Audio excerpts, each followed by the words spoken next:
तो देखो चैप्टर अपन पढ़ रहे थे श्वसन व गैसों का विनिमय। श्वसन क्या होता है? अंत्य श्वसन करना और बहिश्वसन करना। अंत्य श्वसन जो होता है इसमें क्या किया जाता है कि जो वातावरण की जो वायु होती है उसको इनहेल किया जाता है, अंदर खींचा जाता है। और इसमें क्या होती है? गैस, बहुत सारी गैसों का मिश्रण होता है, लेकिन हमारी बॉडी के लिए कौन सी सही होती है? हमें ऑक्सीजन चाहिए होती है। तो ऑक्सीजन से भरपूर वायु को अंदर खींचना तथा CO2 से भरपूर वायु को बाहर निकालना, इस प्रोसेस को क्या बोला जाता है? ब्रीदिंग या फिर श्वसन बोला जाता है। ठीक है। फिर अपन ने देखा था कि जो श्वसन या फिर जो संवातन होता है उसी को सामान्यतः क्या कहा जाता है? श्वसन। मतलब breathing is also known as respiration.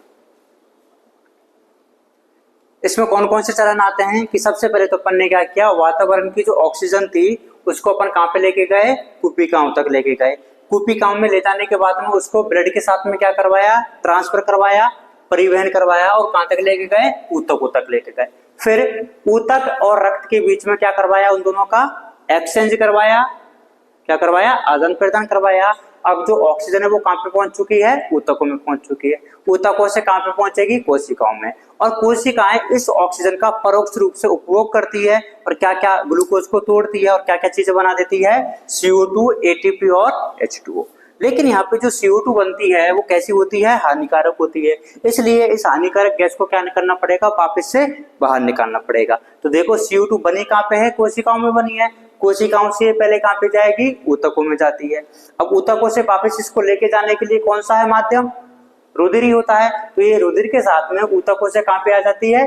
कुपिकाओं में आ जाती है। फिर कुपिकाओं से कहां पे आ जाएगी? वातावरण में इसको छोड़ दिया जाएगा। तो ये पूरा प्रोसेस होता है किसका? श्वसन का। जैसे कि अपन ने इसको अलग अलग स्टेप में भी डिवाइड किया था। कौन कौन से थे वो? पहला स्टेप जो होता है वो क्या होता है? इसमें ब्रीदिंग। ब्रीदिंग में क्या किया जाता है? ऑक्सीजन से भरपूर वायु को खींचा जाता है और CO2 से भरपूर वायु को बाहर निकाल दिया जाता है, पहला स्टेप। दूसरे स्टेप में क्या किया जाता है? कुपी के झिल्ली के द्वारा उसको गैस का क्या किया जाएगा? मिश्रण किया जाएगा या फिर विनिमय किया जाएगा। फिर अब वो कुपिकाओं तक पहुंच चुकी है, अब ब्लड में आ गई है, रक्त केशिकाओं में। रक्त के साथ में मतलब कुपिकाओं से लेकर के उसको कहां पे लेके जाएगा? ऊतकों में। तो रक्त द्वारा गैस का परिवहन किया जाएगा। अब कहां पे पहुंच चुकी है ये ऑक्सीजन? ऊतकों के पास में पहुंच चुकी है। तो रक्त व ऊतकों के बीच गैस का क्या हो जाएगा? आदान प्रदान। देन कोशिकाओं द्वारा ऑक्सीजन का परोक्ष रूप से या फिर इनडायरेक्टली उपभोग करेगी और क्या क्या चीजें बना देती है? CO2, ATP और H2O का निर्माण कर दिया जाता है। क्लियर है इतनी बात? ठीक है। तो अपन ने क्या अभी तक क्या पढ़ा है कि इसका जो चैप्टर का नाम क्या है? श्वसन व गैसों का विनिमय। वो कैसे कैसे होता है, इन सब के बारे में अपन को अब अलग अलग से पढ़ना है कि ये इस स्टेप में कैसा क्या हुआ। तो वापस से एक बार रिवाइज करते हैं कि सबसे पहले ऑक्सीजन से भरपूर वायु को अपन ने अंदर खींचा, तो ये क्या हो गया? अंत्य श्वसन हो गया।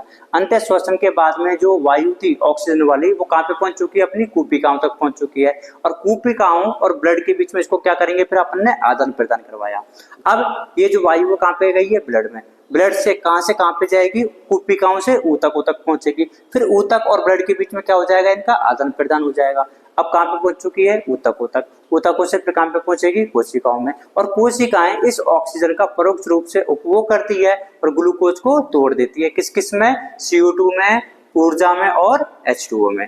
जो H2O है वो हमारे शरीर का संतुलन बनाने के काम में आ जाता है। जो ऊर्जा होती है उसको कौन उपयोग कर लेती है? कोशिकाएं। और बची क्या? CO2। इस CO2 को जैसे अपन ऑक्सीजन को लेके आए थे इसी के विपरीत दिशा में CO2 को बाहर निकाल दिया जाता है। ये पूरा प्रोसेस होता है किसमें? श्वसन में। अब देखो होता क्या है, आज अपन बात करेंगे आदान प्रदान होता है।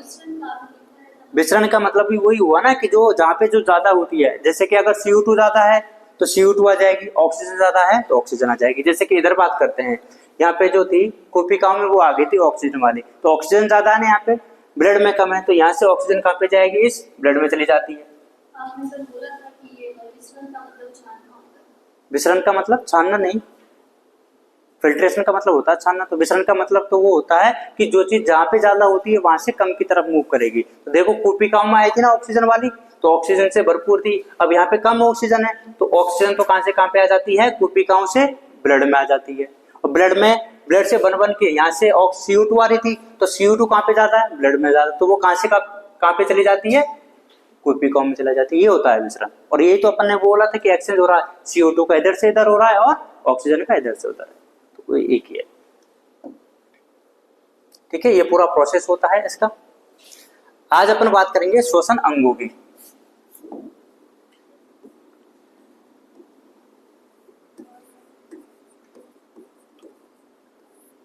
किसकी बात करेंगे?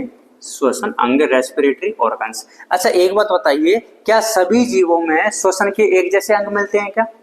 सभी जीवों में क्या होते हैं? अलग अलग होते हैं। तो श्वसन की जो प्रक्रिया होती है या फिर श्वसन की जो क्रियाविधि होती है वो अलग अलग जीवों में अलग अलग श्वसन अंगों के द्वारा की जाती है, और ये किस पर डिपेंड करता है? उनके संगठन के स्तर पर और उनके आवास पर। जैसे कि कोई जीव, अपन जो जीव है वो कहीं पे भी रह सकते हैं।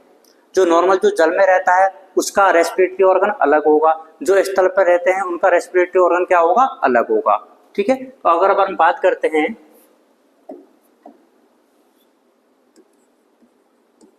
श्वसन की क्रियाविधि,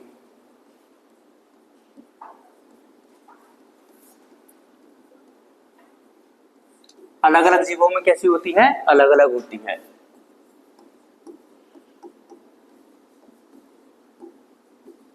अलग अलग जीवों में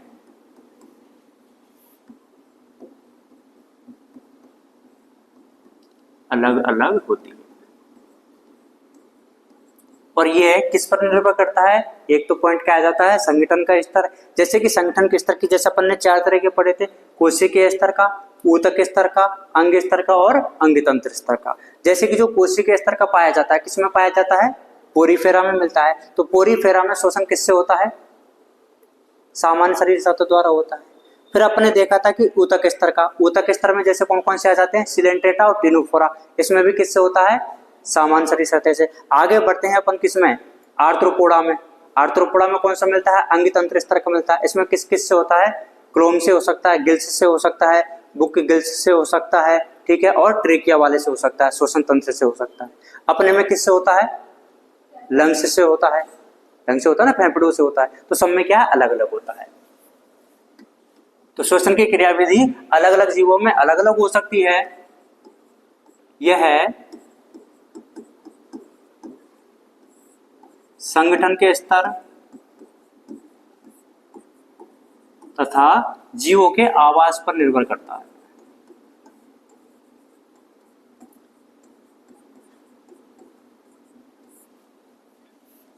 जीवों के आवास पर निर्भर करती है। तो अब बताइए, सबसे पहले जो संघ होता है वो कौन सा होता है? पोरीफेरा होता है। कौन सा होता है? पोरीफेरा।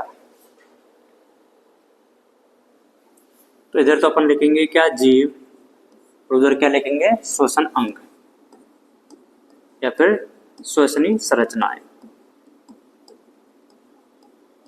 तो सबसे पहले जो संघ है उसका नाम बताइए, पोरीफेरा। पोरीफेरा के बाद में सिलेंट्रेटा, सिलेंट्रेटा के बाद में टिनोफोरा के बाद में प्लेटीहेल्मिन्थीस, प्लेटीहेल्मिन्थीस के बाद में एस्केहेल्मिन्थीस। तो पोरीफेरा से लेकर के और एस्केहेल्मिन्थीस तक, कहां से लेकर कहां तक? पोरीफेरा से लेकर के एस्केहेल्मिन्थीस तक श्वसन के लिए क्या संरचनाएं पाई जाती हैं? कोई भी संरचना नहीं होती है, इसलिए किससे होगा? सामान्य शरीर सतह से होगा, जनरल बॉडी सरफेस से होगा। एस्केहेल्मिन्थीस के बाद में कौन सा संघ आ जाता है? एनिलिडा आ जाता है। कौन सा आ जाएगा? एनिलिडा। एनिलिडा का जो एक उदाहरण है वो केंचुआ होता है। तो अगर एनिलिडा की बताइए, पोरीफेरा से एस्केहेल्मिन्थीस तक किससे होगा? सामान्य शरीर सतह द्वारा। एनिलिडा में किससे होगा? नम या फिर आर्द्र त्वचा द्वारा, जिसको अपन ने क्यूटिकल भी बोल सकते हैं। आर्थ्रोपोडा में किससे होगा? क्लोम से, बुक गिल्स से और श्वास नली के द्वारा। मोलस्का में क्या पाए जाते हैं? पंख जैसे गिल्स पाए जाते हैं जिनको टिनिडिया बोलते हैं। इकाइनोडर्मेटा में सामान्य शरीर सतह, हेमिकोडेटा में वापिस से गिल्स पाए जाते हैं।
वैसे तो ये सब अपन ने एनिमल किंगडम बाद में पढ़ लिया था ना।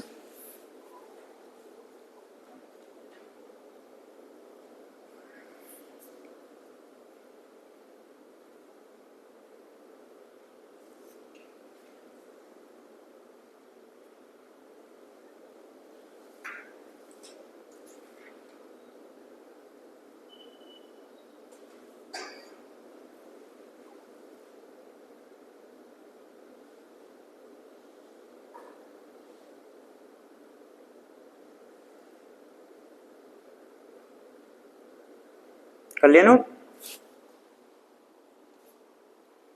आगे देखो, फिश में, उभयचर में, रेप्टाइल्स, टाइप्स ऑफ मैमल्स।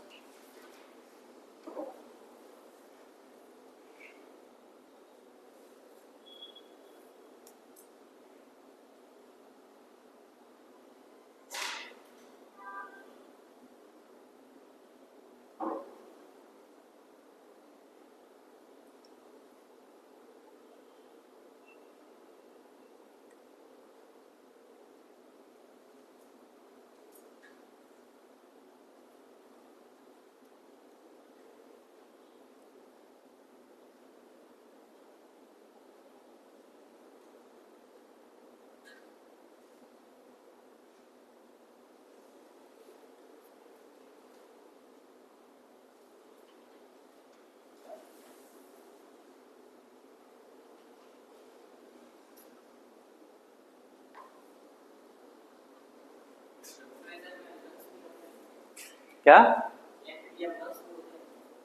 किसमें? हाँ, लंग्स भी होते हैं, ये भी लिख लो, लंग्स भी उसमें।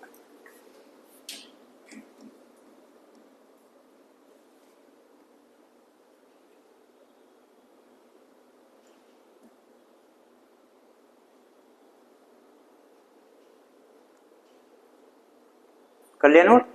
अब देखो, कुछ रेस्पिरेशन के प्रकार ऐसे होते हैं कि जो रेस्पिरेशन त्वचा के द्वारा होता है, त्वचा, स्किन या फिर क्यूटिकल। किस किस के?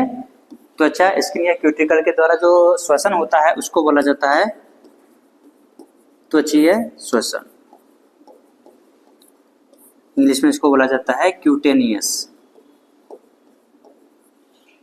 रेस्पिरेशन। ठीक है। और जो श्वसन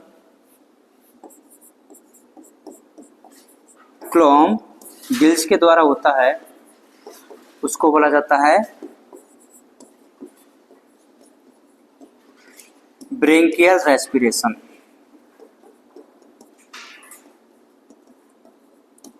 कौन सा बोलेंगे?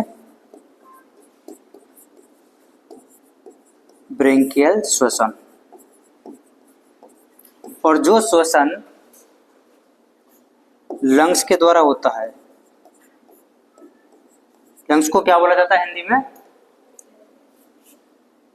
फेफड़े।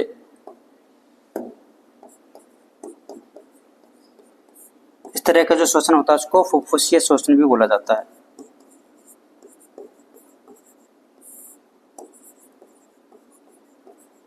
और पल्मोनरी रेस्पिरेशन, क्योंकि अपने जो लंग्स होते हैं ना उनको बोला जाता है पल्मोन। जैसे आपने नाम सुना होगा, किडनी को क्या बोला जाता है? रीनल बोला जाता है। ऐसे लंग्स को क्या बोला जाता है? पल्मोन। तो ना, तो ये भी एक बार नोट कर लो कि त्वचा, स्किन या क्यूटिकल के द्वारा जो श्वसन होता है उसको त्वचीय श्वसन या फिर क्यूटेनियस रेस्पिरेशन बोला जाता है। गिल्स के द्वारा होता है उसको ब्रेंकियल रेस्पिरेशन कहा जाता है। और लंग्स के द्वारा होता है उसको फुफ्फुसीय श्वसन या फिर पल्मोनरी रेस्पिरेशन कहा जाता है।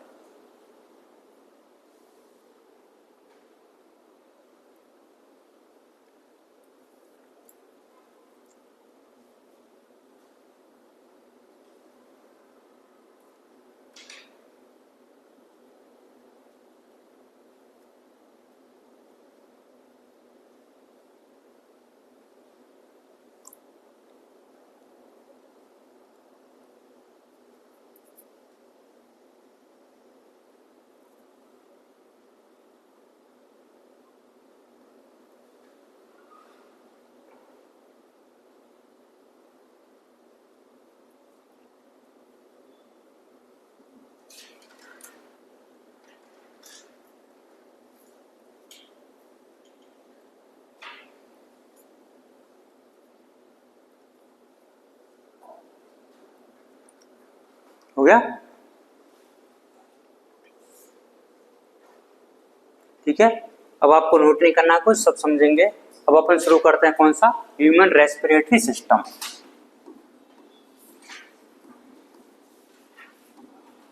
मानव श्वसन तंत्र।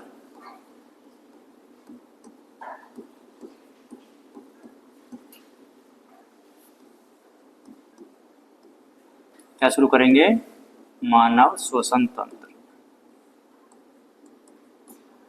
तो देखो इस मानव श्वसन तंत्र को अपन दो भागों में विभाजित करते हैं।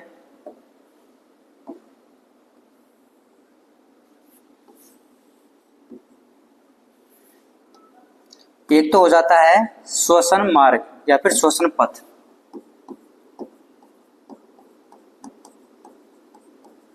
रेस्पिरेटरी ट्रैक्ट,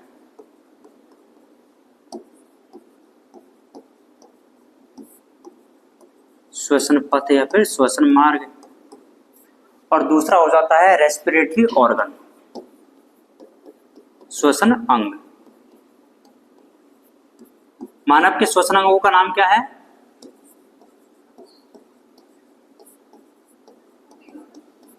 श्वसन अंग लंग्स होते हैं ना, फेफड़े, ठीक है। तो ये तो हो गया क्या, लंग्स। अब जो रेस्पिरेटरी पथ होता है या फिर जो श्वसन पथ होता है उसको कहां से कहां तक इंक्लूड करेंगे अपन, अपने बाह्य नासा छिद्र से लेकर के और लंग्स की कूपिकाओं तक। पूरा मार्ग वही तो होगा ना भाई, कहां से एंटर करेगी जो एयर है, वो हवा कहां से एंटर करेगी, बाह्य नासा छिद्रों से, और कहां तक जाएगी, लंग्स में भी कूपिकाओं तक जाएगी। तो ये कहां से कहां तक हो जाता है, बाह्य नासा छिद्र से कहां तक, कूपिकाओं तक। इसी को क्या बोला जाता है, श्वसन पथ या फिर श्वसन मार्ग। या फिर अपन इसको लिख सकते हैं कि ये एक वह मार्ग होता है, वह मार्ग जिससे कौन सी वाली वायु, वातावरणीय वायु,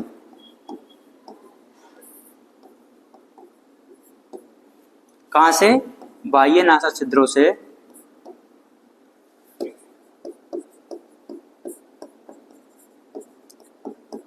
बाह्य नासा छिद्रों से कहां तक पहुंचती है, कूपिका तक। उस पथ को या फिर उस मार्ग को ही क्या बोला जाता है, श्वसन मार्ग या फिर श्वसन पथ बोला जाता है।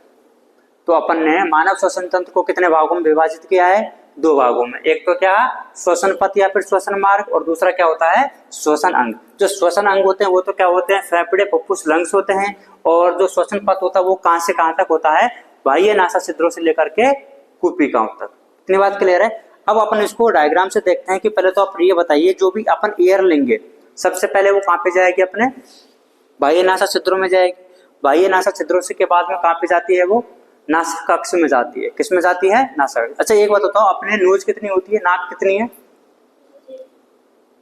थोड़ा सोच के बताना, नाक कितनी है, नाक तो एक ही है। और नासा छिद्र कितने होते हैं, दो होते हैं। ये है बाह्य नासा छिद्र। और अपने नासा कक्ष कितने होंगे, नासा कक्ष, जब नासा छिद्र दो है तो नासा कक्ष भी तो दो ही होंगे ना। ये जो बीच में जो आपके होता है नासा पट्ट, ये आपकी नाक को दो गुहाओं में, दो कक्षों में विभाजित कर देता है। एक इधर वाला कक्ष हो जाता है और एक इधर वाला कक्ष हो जाता है। तो नासा छिद्र कितने होते हैं, दो होते हैं। नासा कक्ष भी कितने होते हैं, दो होते हैं। नाक कितनी होती है, एक होती है, ठीक है। तो अलग अलग अपने नासा छिद्रों से जो हवा है वो कहां पे जाएगी, अपने अपने नासा कक्षों में जाएगी, नासा मार्ग से होते हुए नासा कक्ष में पहुंच गई है, अंदर तक पहुंच गई है। अब वो कहां पे जाएगी, नासा कक्ष के बाद में आ जाता है ग्रसनी वाला भाग। कौन सा वाला भाग आ जाता है, ग्रसनी वाला भाग। ग्रसनी में भी आपने पढ़ा होगा कि तीन तरह की ग्रसनियां होती है।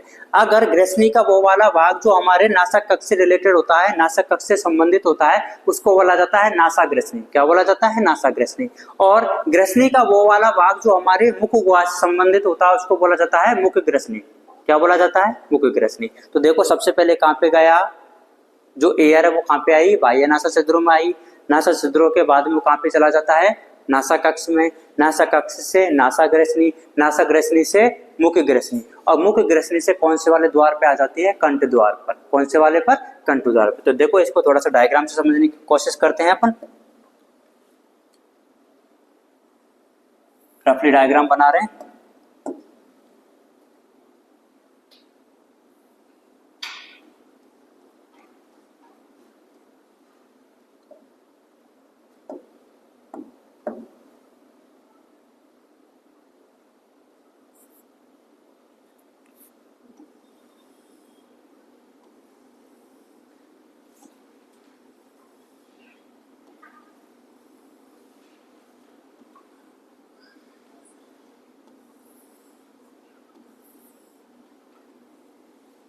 इधर देखिए, यहाँ पे होते हैं बाह्य नासा छिद्र। कितने होते हैं?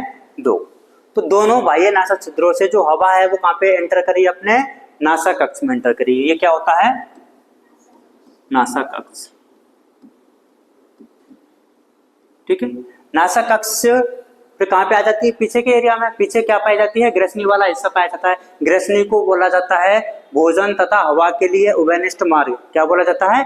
भोजन तथा हवा के लिए उभयनिष्ठ मार्ग। तो देखो नासा कक्ष से वो कहाँ पे जाएगी? यहाँ पे आंतरिक वो भी तो रहते हैं ना, ये तो बाह्य नासा छिद्र है और अंदर के भी तो आंतरिक नासा छिद्र होते हैं। तो आंतरिक नासा छिद्रों से होते हुए वो किस में आ जाती है? नासा ग्रसनी में। ग्रसनी का वो वाला भाग जो कि नासा कक्ष से संबंधित होता है उसको क्या बोला जाता है? नासा ग्रसनी। अब देखो नासा ग्रसनी से वो थोड़ा सा नीचे आएगा, नीचे तो क्या होता है? ये बकल कैविटी, मुख गुहा वाला भाग है ना, तो मुख गुहा वाले भाग से संबंधित ग्रसनी के भाग को क्या बोला जाता है? मुख ग्रसनी बोला जाता है। क्या बोलेंगे? मुख ग्रसनी। अब देखो मुख ग्रसनी के बाद में उसको 2 पाइप होते हैं अपने। कितने होते हैं? 2 पाइप। एक होता है आगे की साइड, ये जो आगे वाला है ये अपने वेंट्रल साइड पे मिलेगा कि डोर्सल पे? वेंट्रल मतलब अधर पे मिलेगा कि पृष्ठ सतह पे मिलेगा? अधर वाला। तो ये वाला जो पाइप है उसको अपन बोलेंगे अधर वाला या फिर वेंट्रल, और ये कौन सा वाला होता है? पृष्ठ वाला। ठीक है, जो अधर सतह पर जो पाइप पाया जाता है उसको बोला जाता है क्या? श्वास नाल। क्या बोला जाता है? श्वास नाल। और जो पृष्ठ सतह पर मिलता है उसको बोला जाता है क्या? आहार नाल। क्या बोला जाता है? आहार नाल नहीं, सॉरी, फूड पाइप, भोजन नली बोला जाता है।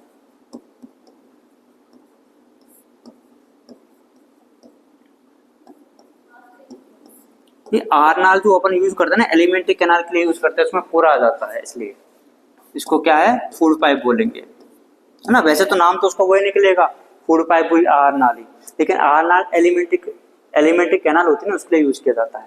तो देखो जो नासा ग्रसनी में आ गई, अभी अपन जो पाथवे देख रहे हैं ना, पथ किसका देख रहे हैं? हवा का देख रहे हैं। ठीक है, खाने का नहीं, खाने का भी अपन बताएंगे। तो सबसे पहले तो कहाँ पे आई वो? बाह्य नासा छिद्रों में। बाह्य नासा छिद्रों से नासा कक्ष में, नासा कक्ष से नासा ग्रसनी, नासा ग्रसनी से मुख ग्रसनी। अब जो हवा है वो बताइए इस वाले में जानी चाहिए कि ये फूड पाइप में जानी चाहिए कि विंड पाइप में जानी चाहिए? सोच के बताना। विंड पाइप में जानी चाहिए ना? किस में जानी चाहिए? विंड पाइप में जानी चाहिए। तो ये वाला पार्ट कौन सा होता है? विंड पाइप का होता है। अब ये जो विंड पाइप की जो ओपनिंग होती है ना, इस ओपनिंग का नाम होता है क्या? ग्लोटिस। क्या बोला जाता है इस ओपनिंग को? ग्लोटिस। क्या बोला जाता है? ग्लोटिस बोला जाता है। और ये जो ईसोफेगस होती है, इसकी ओपनिंग को बोला जाता है क्या? गलेट। गलेट मतलब निगल द्वार।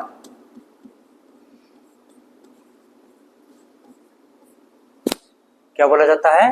निगल द्वार। और ये क्या होता है? कंठ द्वार होता है। एक तो क्या हो गया है? कंठ द्वार, और एक कौन सा होता है? निगल द्वार। तो बताइए जो हवा है वो निगल द्वार में जानी चाहिए कि कंठ द्वार में जानी चाहिए? कंठ द्वार में जानी चाहिए। ये तो हो जाता है किसका? हवा का। अब अपन एक बार के लिए उसका देखते हैं किसका? खाने का। खाना अपन ने खाया, मुख से कहां पे जाएगा वो? मुख गुहा में गया। मुख गुहा से कहां पे जाएगा? मुख ग्रसनी में जाएगा। अब मुख ग्रसनी के बाद में किस में जाना चाहिए? निगल द्वार में जाना चाहिए कि कंठ द्वार में जाना चाहिए? खाने को किधर जाना चाहिए? निगल द्वार में कि कंठ द्वार में? ग्लोटिस में कि गलेट में? गलेट में जाना चाहिए ना, लेकिन वो इधर भी तो जा सकता है भाई। खाने के ऐसा तो है नहीं कि आंखें होती है, उसको पता रहेगा कि अपन को कौन से वाले पाइप में जाना है। आंखें तो है नहीं है, किसी में भी तो जा सकता है ना। तो इधर जाने से उसको रोकना पड़ेगा ना। तो इधर जाने से रोकने के लिए यहाँ पे क्या पाया जाता है? एक ढक्कन नुमा संरचना पाई जाती है।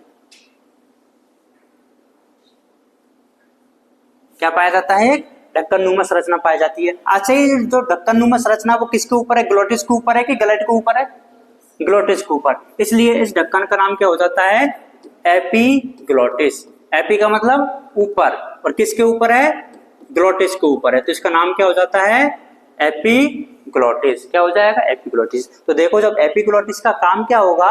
निगलते समय, किसके समय?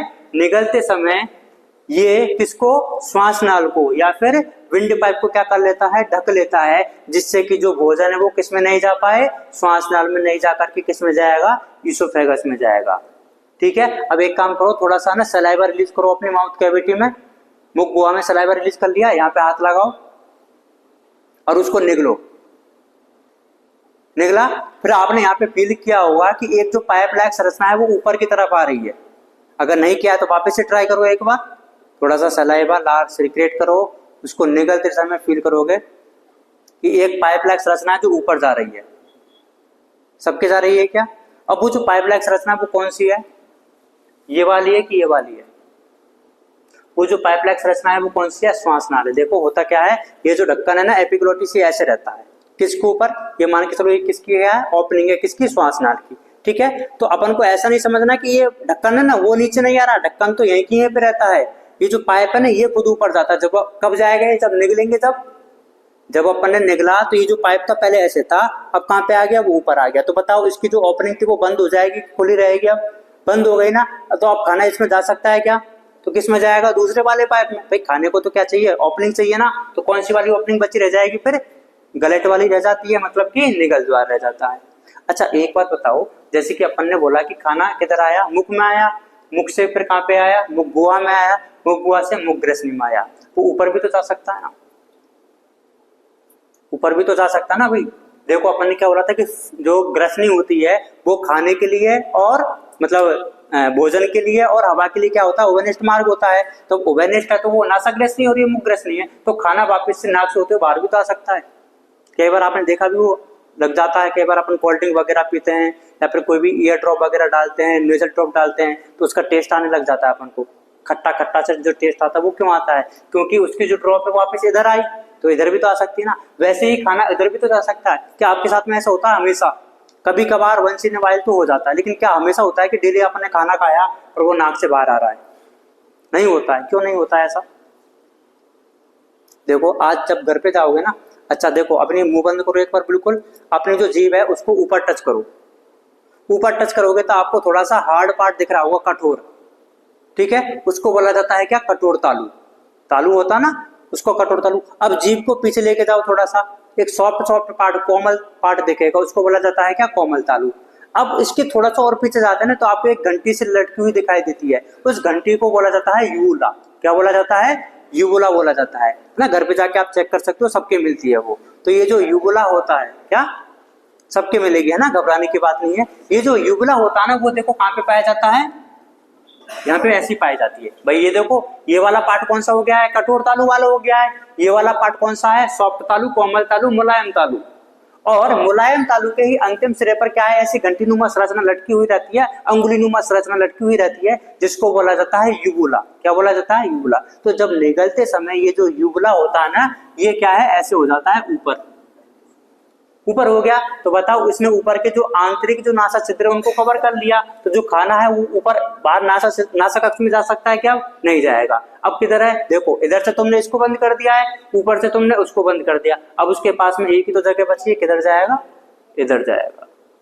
तो देखो एयर जो होती है सबसे पहले कहाँ पे आई? बाह्य नासा छिद्रों में, बाह्य नासा छिद्रों से नासा कक्ष में, नासा कक्ष से ये क्या होते हैं? आंतरिक नासा छिद्र से होते हुए नासा ग्रसनी में, नासा ग्रसनी से मुख ग्रसनी में, मुख ग्रसनी से फिर कंठ द्वार, कंठ द्वार से फिर ट्रेकिया में आ जाती है।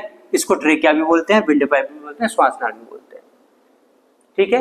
और खाने का अगर अपन देखेंगे तो खाना कहाँ पे आएगा? सबसे पहले मुख में, मुख से फिर मुख गुहा में, मुख गुहा से फिर मुख ग्रसनी में, मुख ग्रसनी से फिर ईसोफेगस में, भोजन की नली में आ जाता है। अच्छा एक आपने यहाँ पे नाम सुना है कंठ। कंठ क्या होता है भाई? इसका नाम क्या लिखा है अपन ने? कंठ द्वार लिखा है ना, कंठ द्वार लिखा है, तो मतलब किसका द्वार होगा ये? कंठ का द्वार होगा। कंठ कहाँ है यहाँ पे? ये जो पूरा पाइप है ना, इसको तो अपन ने क्या बोल दिया? विंड पाइप या फिर ट्रेकिया। क्या बोल दिया? ट्रेकिया। ये ट्रेकिया का ही जो ऊपर का जो थोड़ा सा पार्ट होता है वो क्या हो जाता है? मॉडिफाइड हो जाता है। क्या हो जाता है?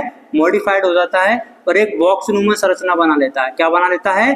बॉक्स नुमा संरचना बना लेता है और इसी को बोला जाता है कंठ, लैरिंग्स या फिर साउंड बॉक्स। क्या बोला जाता है?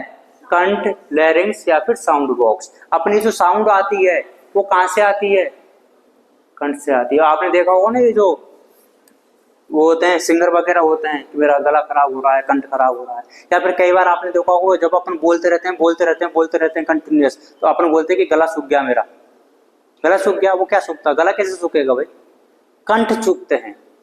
कंठों में क्या पाए जाते हैं? वाक रज्जु पाए जाते हैं। देखो इधर ये वाला जो पोर्शन है, मैं इसको अगली स्लाइड पे लेके चलता हूं मैं आप इससे। ये मैंने क्या बना दिया है? ट्रेकिया बना दिया है। फिर मैंने क्या बोला था कि ट्रेकिया का ऊपर का जो पार्ट होता है वो क्या हो जाता है? परिवर्तित हो जाता है, मॉडिफाइड हो जाता है और क्या बना लेता है? एक बॉक्स लाइक संरचना बना लेता है। क्या बना लेता है? बॉक्स लाइक संरचना बना लेता है। इसी को बोला जाता है क्या? लैरिंग्स। क्या बोलेंगे इसको? लैरिंग्स। इसी को बोला जाता है क्या? कंठ। और इसी को बोला जाता है क्या? Sound box. क्या बोला जाता है? Sound box. मतलब ये कैसा होता है? बॉक्स नुमा संरचना होती है जो कि किसका काम करती है? साउंड उत्पन्न करती है, ध्वनि उत्पादन का काम करती है। अब ध्वनि उत्पादन का काम पता है इसमें कौन करता है? इसमें पाए जाते हैं दो जोड़ी वाक रज्जु पाए जाते हैं। क्या पाए जाते हैं? दो जोड़ी वाक रज्जु पाए जाते हैं, वोकल कॉर्ड पाए जाते हैं। क्या पाए जाते हैं? Vocal cord. तो देखो, दो आगे और दो पीछे दिख रहे हैं आपको, दो आगे और दो पीछे। जो आगे वाले होते हैं इनको बोला जाता है अग्र वाक रज्जु। क्या बोला जाता है? अग्र वाक रज्जु, मतलब कि एंटीरियर वोकल कॉर्ड्स। और ये जो पीछे वाले हैं इनको क्या बोला जाता है? पश्च वाक रज्जु, पोस्टीरियर वोकल कॉर्ड्स। अब इन दोनों में से कोई बता सकता है कि कौन से वाले वाक रज्जु का ध्वनि उत्पादन में काम होगा? ध्वनि उत्पादन में जो काम होता है वो होता है कौन से वाले का? पश्च वाले का। किसका होता है? पश्च वाले का होता है। तो इसको बोलेंगे अपन ध्वनि उत्पादन में सहायक। अब आप बोलोगे कि जब पश्च वाले का ध्वनि उत्पादन कर रहे हैं तो अग्र वाले का क्या काम है? बोलोगे ना, जैसे अपन ने कॉकरोच पढ़ा था, कॉकरोच में भी तो दो जोड़ी पंख थे, उड़ने का काम कौन कर रहे थे? पश्च वाले कर रहे थे। आगे वालों का काम क्या था? उनको सपोर्ट प्रोवाइड करवाने का। वैसे यहाँ पे क्या होता है? ये क्या करते हैं? सहायता प्रदान करते हैं। इनका काम क्या होता है? पश्च वाक रज्जु को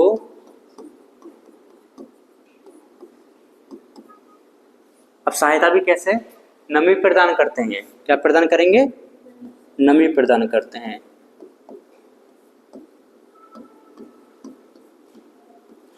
नमी या फिर आर्द्रता प्रदान करते हैं। ठीक है, तो ये देखो, जो ट्रेकिया होती है इसी का जो ऊपर का पार्ट है वो क्या हो जाता है? मॉडिफाइड हो जाता है और क्या बना लेता है? एक बॉक्स नुमा संरचना बना लेता है जिसको बोला जाता है लैरिंग्स, कंठ या फिर साउंड बॉक्स। अब देखो, अपन ने क्या बोला था?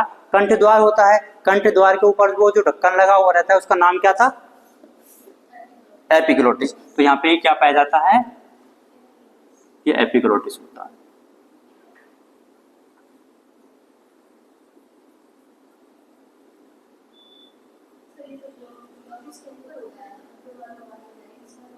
किसका? हाँ, लैरिंग्स की ही तो हो गई ना वो ओपनिंग। अब देखो, अपन ने क्या बोला था? ये जो ट्रेकिया है इसका ऊपर का भाग क्या हो गया है? लैरिंग्स बन गया है। और इसका नाम इसलिए तो अपन ने कंठ द्वार रखा है क्योंकि ये कंठ की ओपनिंग को ढकता है। किसकी ओपनिंग को ढकेगा? कंठ की ओपनिंग को। और ये जो एपिग्लोटिस होता है ना, ये किससे बना हुआ होता है? ये है एपिग्लोटिस।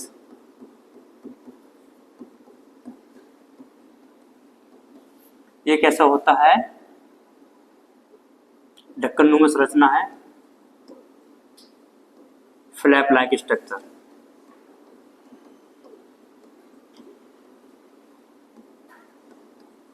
जो कि इलास्टिक कार्टिलेज कौन सी वाली उपास्थि से मिलकर बना होता है? प्रत्यास्थ उपास्थि से।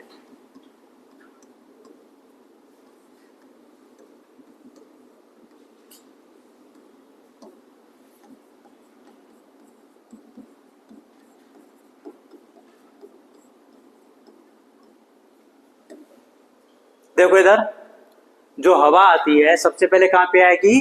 बाह्य नासा छिद्रों में आएगी, ठीक है। बाह्य नासा छिद्रों से कहां पे जाएगी? वो नासा कक्ष में जाएगी।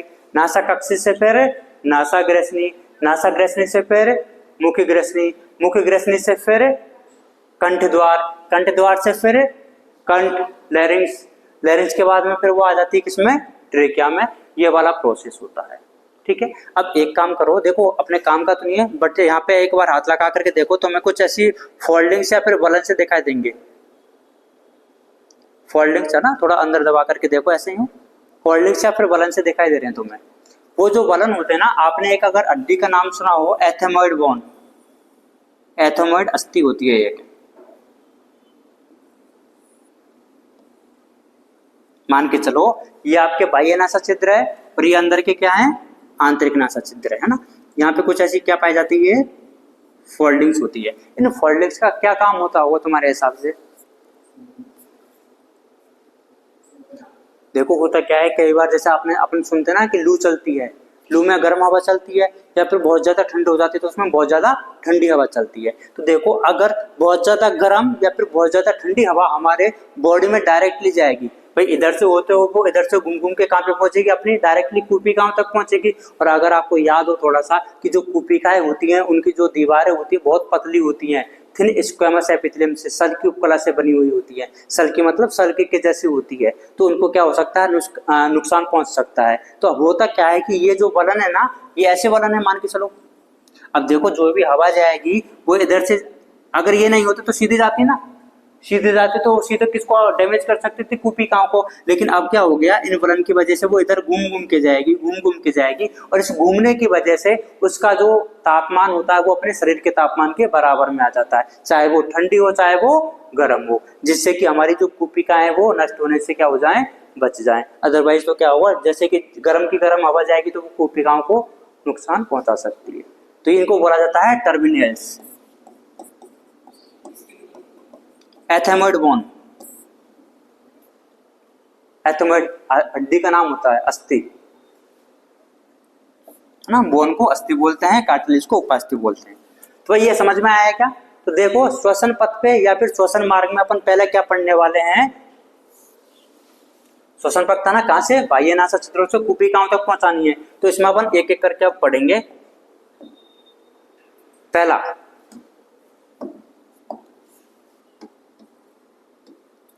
क्या है? नासा कक्ष व नासा मार्ग। अच्छा, आपके कितने जोड़ी वो पाए जाते हैं बाह्य नासा छिद्र?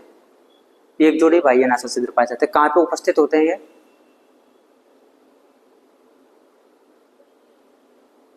कहां पे उपस्थित है? ये अपने जो ऊपरी होठ है इसके ऊपर उपस्थित है, ऊपरी होठ के ऊपर उपस्थित है, ठीक है। तो अपन क्या लिखेंगे इसमें? मानव में एक जोड़ी बाह्य नासा छिद्र जो कि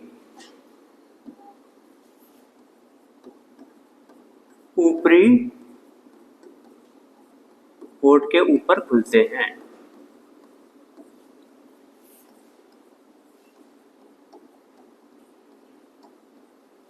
ठीक है, एक जोड़ी बाह्य नासा छिद्र पाए जाते हैं जो ऊपरी होठ के ऊपर खुलते हैं।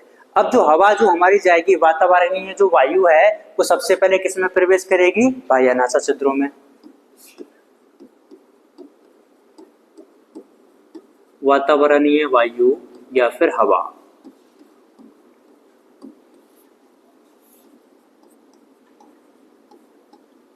बाह्य नासा छिद्रों से प्रवेश करती है और कहां पे चली जाती है?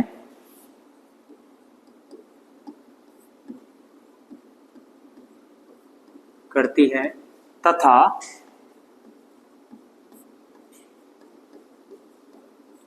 नासा मार्ग मतलब नेजल पैसेज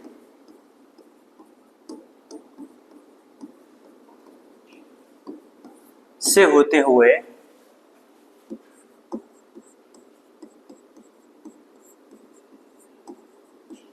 नेजल चैम्बर मतलब कि नासा कक्ष में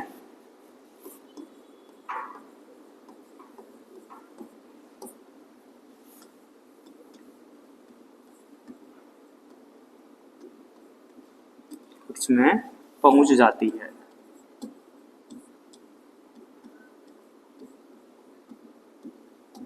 ये बात क्लियर हुई क्या?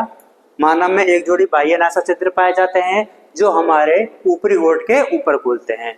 जो वातावरण की जो वायु और जो हवा होती है वो बाह्य नासा छिद्रों से प्रवेश करेगी और नासा मार्ग से होते हुए किस में पहुंच जाती है? नासा कक्ष में पहुंच जाती है। यही तो अपन ने इधर देखा है, बाह्य नासा छिद्रों से वायु प्रवेश करेगी, किस में पहुंच रही है? नासा कक्ष से। लेकिन ये जो पाथवे होता है इसको क्या बोला जाता है? मार्ग को नासा मार्ग बोला जाता है। तो वायु जो होती है वातावरण की वायु वो बाह्य नासा छिद्रों से प्रवेश करेगी और नासा मार्ग से होते हुए कहां पे पहुंच जाती है? नासा कक्ष में पहुंच जाती है। इतनी बात क्लियर है क्या भाई? ठीक है। एक कभी आपने नाम सुना है राइनस? राइनस नाम सुना है क्या? कई बार अपन को जुकाम वगैरह हो जाती है ना, तो जुकाम में क्या होता है, ये अपनी जो नेजल जो नासा कक्ष है या फिर जो नेजल कैविटी है इसमें ही तो क्या होता है? शोथ होता है, इन्फ्लामेशन। तो जो कंडीशन होती है, कंडीशन है, इसको बोला जाता है डायराइनस। क्या बोला जाता है? डायराइनस। डायराइनस का मतलब होता है अपने कितने होते हैं? एक जोड़ी बाह्य नासा छिद्र पाए जाते हैं ना, उसकी वजह से जो अपनी ये नोज की जो कंडीशन है ना, इसको बोला जाता है क्या? डायराइनस कंडीशन, है ना। याद हो तो ठीक है, रख लेना, नहीं तो कोई बात नहीं, ऐसा जरूरी नहीं है। बस बता दिया कि अपन को क्या कंफ्यूज हो जाते हैं कि भाई अपने नाक तो एक ही है, तो इस कंडीशन का नाम डायराइनस क्यों है? क्योंकि अपने नासा छिद्र कितने हैं? 2 है। तो जो डायराइनस है नोज की वजह से नहीं है, किसकी वजह से है? नासा छिद्रों की वजह से होता है। तो बाह्य नासा छिद्रों से एयर अंदर आएगी, अंदर से फिर वो कहां पे जाएगी? नासा मार्ग से होते हुए नासा कक्ष में पहुंच जाती है। अब नासा कक्ष से फिर कहां पे पहुंचेगी? ग्रसनी में पहुंचेगी ना। ग्रसनी में भी कौन से वाले भाग में? पहले नासा ग्रसनी में पहुंचेगी, नासा ग्रसनी से फिर मुख ग्रसनी में पहुंचेगी। ठीक है। तो दूसरा पॉइंट कौन सा है? ग्रसनी। किसको? ग्रसनी को? ग्रसनी को तो फेरिंग्स बोलते हैं। लैरिंग्स तो वो है कंठ। श्वासनाल तो ट्रेकिया है। श्वासनाल तो ये है विंड पाइप या फिर ट्रेकिया। और ये देखो कंठ का जो द्वार है ना, ये ऊपर का जो भाग है, इसको कंठ बोला जाता है। लैरिंग्स या फिर साउंड बॉक्स। कंठ बोल सकते हैं, लैरिंग्स भी बोल सकते हैं और साउंड बॉक्स भी बोल सकते हैं। ठीक है। ये जो ट्रेकिया है इसको विंड पाइप या फिर श्वासनाल बोला जाता है। तो दूसरा क्या है? ग्रसनी है या फिर फेरिंग्स। फेरिंग्स और ग्रसनी। तो देखो जो ग्रसनी होती है ये भोजन तथा हवा के लिए किसका काम करती है? ओबेनिस्ट मार्ग का काम करती है। यह है भोजन व वायु के लिए।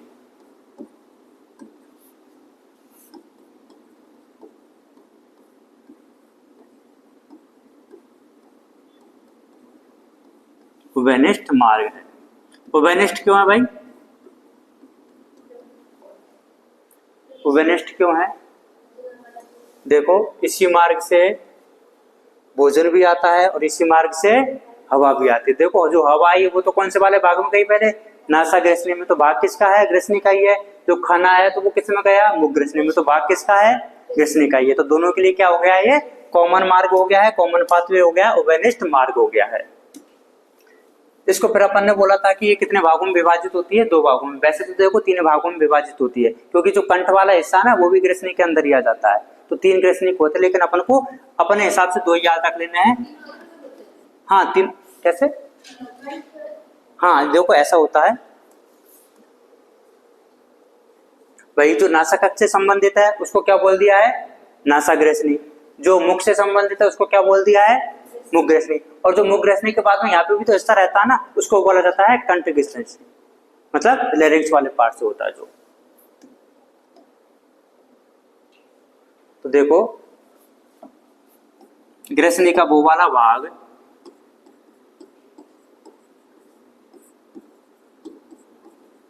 ग्रेसनी का वह भाग जो कि किससे संबंधित है, जो कि नासा कक्ष से संबंधित होता है।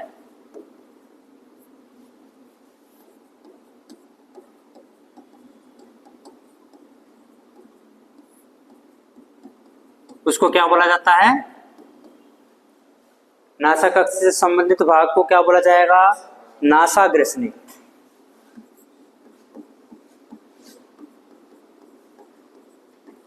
ठीक है, नेजोफेरिंक्स।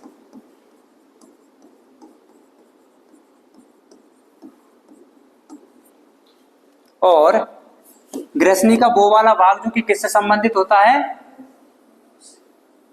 मुख गुहा से संबंधित होता है, उसको क्या बोला जाएगा, मुख ग्रेसनी बोला जाएगा। और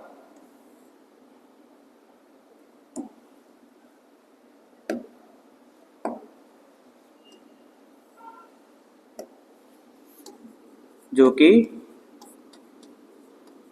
मुख गुहा से संबंधित होता है उसको क्या बोल देंगे अपन, मुख ग्रेसनी बोल देंगे, इंग्लिश में ओरोफेरिंक्स। क्योंकि अगर आपको पता हो तो मुख ग्रेसनी को बोला जाता है ओरल कैविटी, है ना, बकल कैविटी या फिर ओरल कैविटी।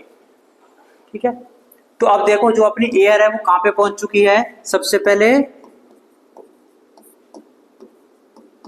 बाह्य नासा छिद्र,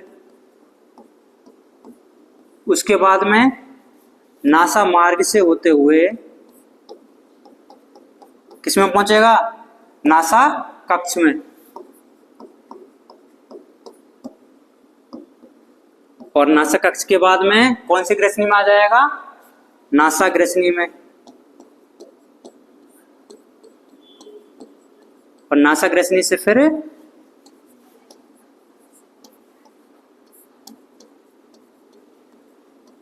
मुख ग्रेसनी में।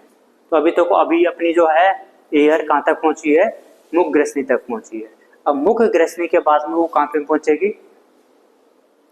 कंठ वाले हिस्से, कंठ द्वार पे, कंठ द्वार से फिर कंठ में, और कंठ से फिर श्वास में पहुंचेगी, है ना।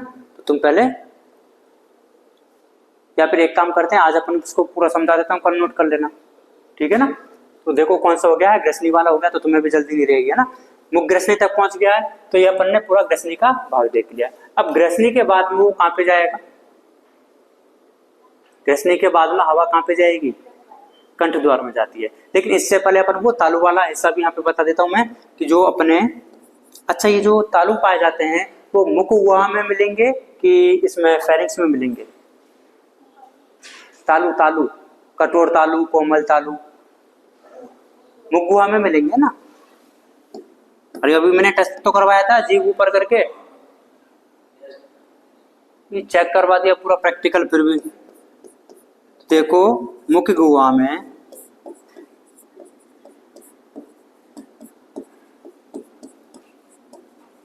अच्छा ये मुख गुहा के ऊपर की साइड में मिलते हैं कि नीचे की साइड में, तो मैं छत बोलूं कि फर्श बोलूं, छत पर, है ना। मुख गुहा में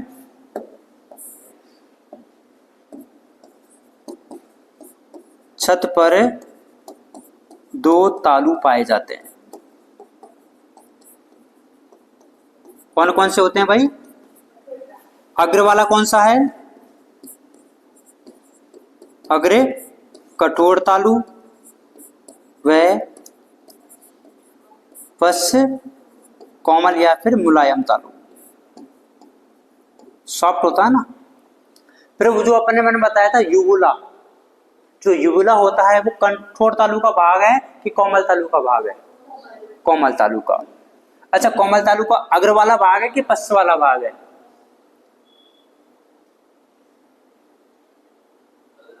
अग्र नहीं है, पीछे वाला है ना भाई। अरे देखो है,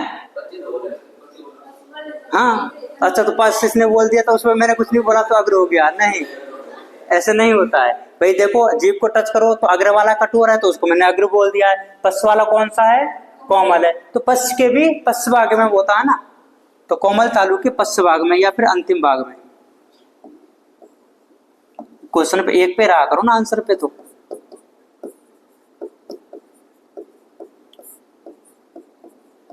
कोमल तालु का अंतिम सिरा या फिर अंतिम भाग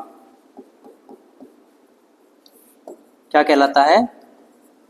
यूला।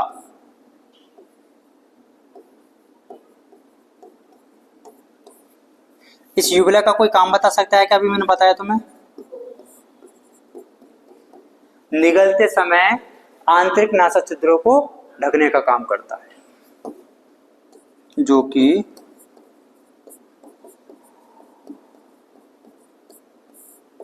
निगलते समय किनको ढकेगा भाई?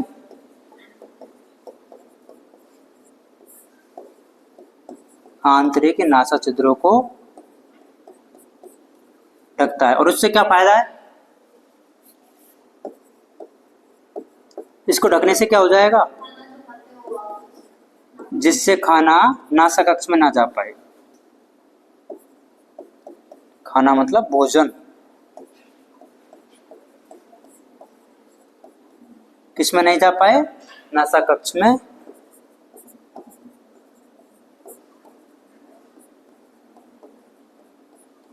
नहीं जा पाए। ठीक है, तो अभी तक क्या हो गया है? फेरिंग्स वाला पार्ट हो गया, ग्रसनी वाला। ग्रसनी के बाद का हम अगली क्लास में पढ़ेंगे। ठीक है।